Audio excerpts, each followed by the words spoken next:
Во услови на сите предизвици со COVID-19 пандемијата, рудникот за олово и цинк Саса продолжи со производство и продажба на метален концентрат, при што ги исполни планираните производни цели за првиот квартал од оваа година.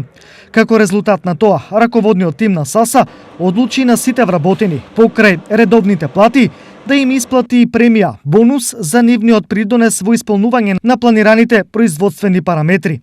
При тоа најголеми премии добија рударите, техничкиот кадар и персоналот што работи на одржување на опремата во рудничките јами.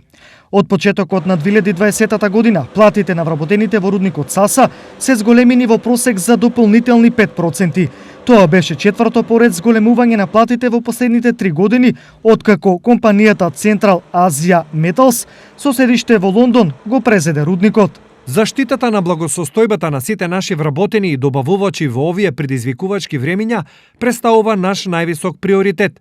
Кај ниту еден вработен во рудникот Саса не е диагностициран COVID-19. Преземавме значајни чекори со кои сакаме да обезбедиме континуирано добро здравје на членовите на нашиот тим, вели генералниот директор на рудник Саса Олег Телној.